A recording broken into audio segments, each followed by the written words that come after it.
Salut tout le monde, aujourd'hui je vais vous parler de la possibilité de pouvoir donc remplacer les transistors ici et ici au germanium qui sont donc ceux-là, qui sont souvent des AC180, 181, 187, 188 et ici ce transistor qui est un AC126.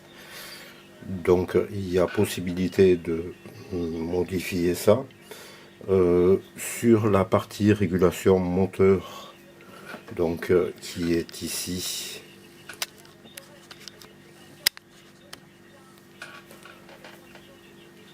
Cette partie-là est la régulation moteur.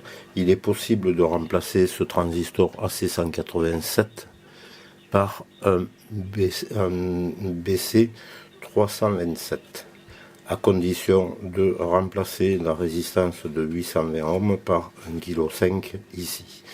Et donc tout fonctionne normalement après. Donc les transistors ici, moi ce que j'ai fait sur un breadboard l'ampli tel qu'il est, hein, c'est-à-dire ici avec tous ces transistors au germanium dont j'ai la chance d'en posséder.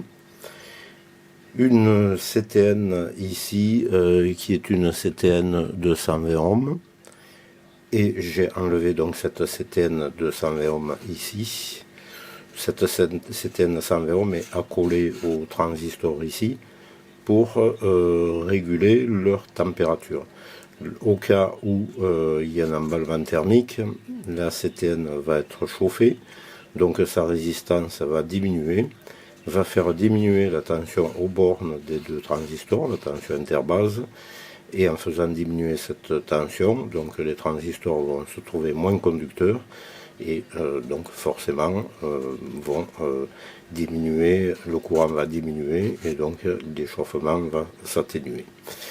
Ici, donc le transistor qui est un AC126, je l'ai remplacé par un BC558, hein, donc puisque c'est du PNP.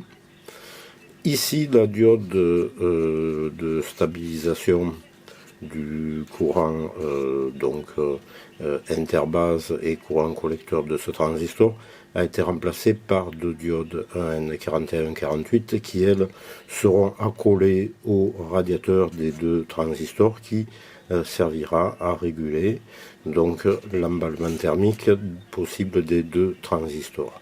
Donc voilà pour la modification. Je vais vous faire voir ce que j'ai fait. Cela. Voici donc le schéma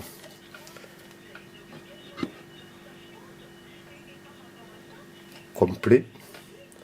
Alors ici, on a il y en a qui voudraient faire justement des amplis avec des circuits intégrés. Ne pas oublier que c'est du micro-sillon et qu'il y a une correction RIA. Donc ici il y a une cellule RIA qui est importante. Si vous ne mettez pas ça, qu'est-ce qui va se passer? Elle agit sur la contre-réaction de l'ampli. On va avoir des fréquences aiguës et médium trop importantes et du fait on va avoir un son qui sera pas très bon et pas très agréable à écouter. Donc le principal, c'est de bien conserver cette égalisation RIA. Et voilà, donc pour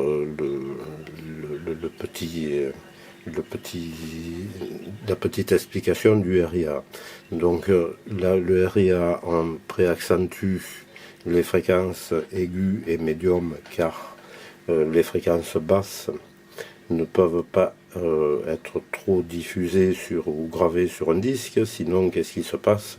Comme le sillon se resserre beaucoup, on va avoir un pincement qui risquerait de faire sauter le disque d'un sillon à l'autre. Donc c'est pour ça, de ce fait, qu'il y avait à l'époque cette égalisation RIA, donc qui a baissé les fréquences basses. Donc on a une courbe qui en fait se présente sur les fréquences basses et monte dans les fréquences aiguës.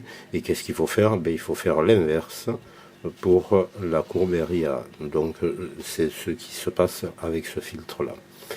Alors ici, donc, on a le courant qui vient donc du positif, puisqu'on a le positif à la masse, au travers de ce transistor, les deux diodes, ici les deux résistances de charge collecteur et de courant base des deux interbases.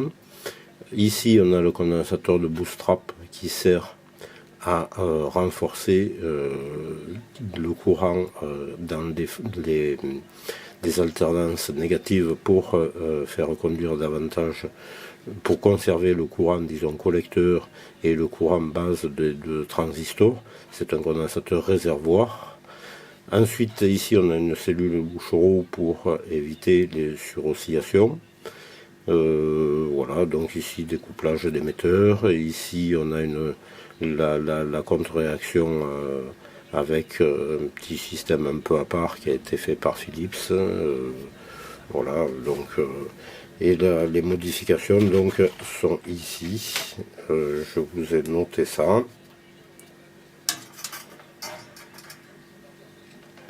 Voilà. Et le système donc marche très bien. Je vais vous faire voir donc mon ébauche qui est sur le ici sur le breadboard.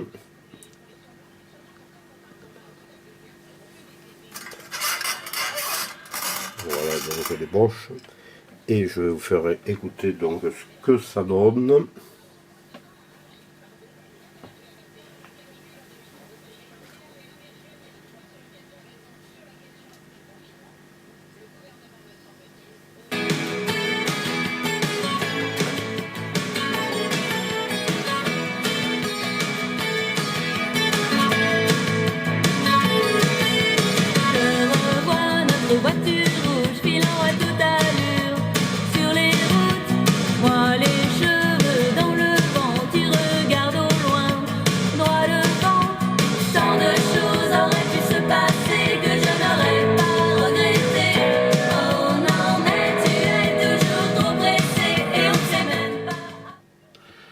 Donc pour le petit intermède musical, donc voilà le principe de fonctionnement. Ici, on a le réglage du courant de repos des transistors qui doit être réglé entre base et émetteur à 0,55 V.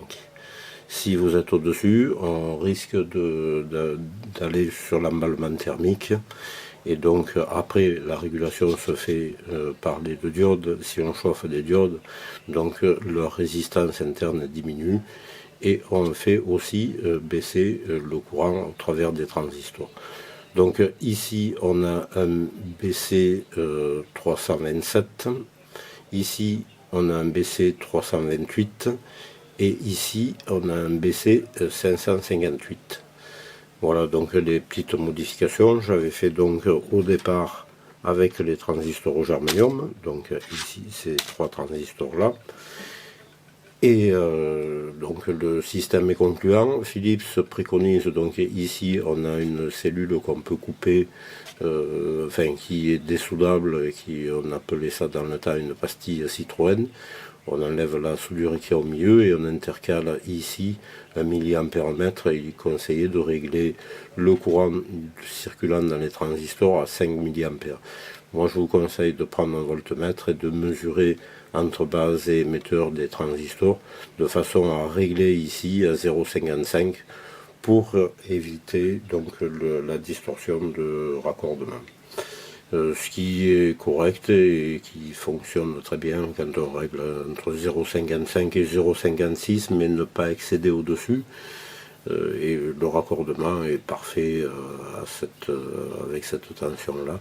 Surtout pas 0,6 comme il y en a qui disent, parce que 0,6 après on est proche de la classe A. Et ceci n'est pas de la classe A mais bien de la classe AB.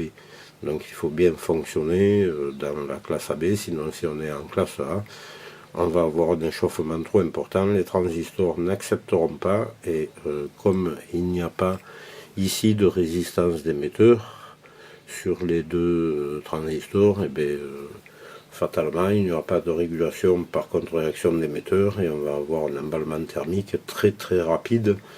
Donc bien réglé, le conseil c'est ça, bien 0,55 V entre base et émetteur. Donc si on intercale le voltmètre ici, on mettra le positif, la branche positive ici, la branche négative ici, pour régler de façon à avoir 0,55 V.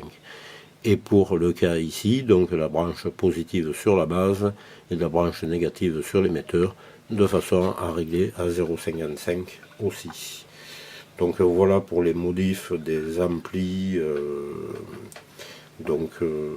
d'électrophones d'une génération, ça c'est des années 70.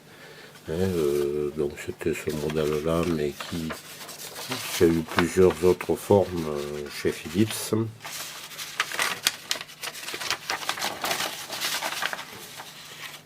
Voilà, c'était ce modèle donc ici. Après, je peux vous faire voir aussi des relevés de schéma que j'avais fait sur des divers amplis, donc pareil avec transistor au germanium. Ici, on a un ampli avec deux transfo driver, donc déphaseur, et transfo de sortie ici. Alors qu'est-ce qui se passe ici? Si on veut changer ces deux transistors, la solution elle est de remplacer les deux résistances ici, puisque le transistor au germanium est réglé à 0,15 V entre base et émetteur. Donc la solution est de modifier le diviseur ici de façon à régler, à avoir ici 0,55 V. Donc le principe est tout simple, c'est juste un diviseur résistif. Pour le cas en haut, donc sur ce modèle ici,